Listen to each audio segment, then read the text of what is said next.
2021 ke atas, 2022 tepatnya. Dan privilege terbesar saya itu adalah pendidikan. Yap.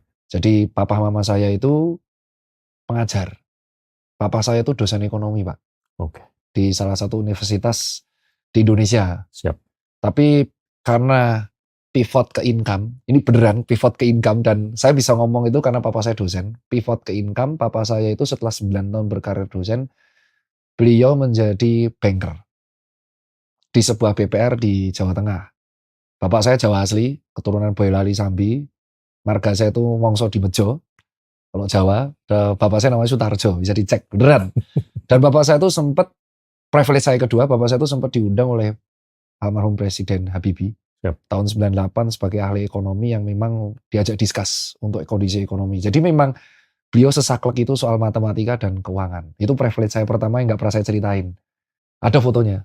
Yep. Nah, ibu saya adalah seorang sarjana pertanian, keturunan Chinese asli dari Semarang, Wat Gandul, yang dia itu di pertanian cum laude di UNS. Wow. Sempat jadi asdos. Dan karena adik-adiknya itu butuh uang, dia pivot menjadi banker. Anda bayangkan ya, dari sains ke pertanian, itu saya dulu nganggapnya biasa aja pas SD SMP. Ya. Baru sadar di SMA, jurusan IPA dan sosial kan dipisah. Jadi bayangkan ibu saya itu dari pertanian berarti fakultas pertanian bukan TP di UNS, convert menjadi banker. Dan ibu bapak saya itu seangkatan di tahun 58 kelahirannya beliau, dan ketemunya itu di Perpus. Jadi memang mereka berdua hobi baca. Di kota Surakarta. Ketemunya pas kuliah mereka berdua sampai akhirnya jadi saya. Dan mereka berdua itu tidak mau membuat anak dua, anaknya cuma satu.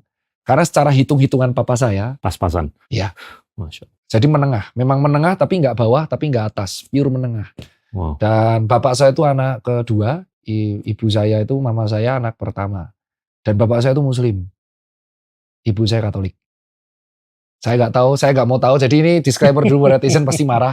Saya nggak tahu metode nikahnya gimana, itu urusan bapak saya, dan saya nggak mau tahu dan nggak mau cari tahu. Dan singkat cerita, itu privilege. Bapak saya itu punya perpustakaan segede ini, itu satu kamar buat buku doang. Jadi saya dulu pas SD itu sempat dikasih skripsinya mahasiswanya, kan ada salinannya, baca. Dari situ saya ada kebiasaan baca. Dan bapak saya itu sudah ngajak ngobrol saya dari kelas SD kelas 1. Saya ingat selalu obrolan papa saya itu seperti ini. Papamu tuh orang menengah, kamu saya sekolahin di SD Katolik, Kanisius Keprabon 2.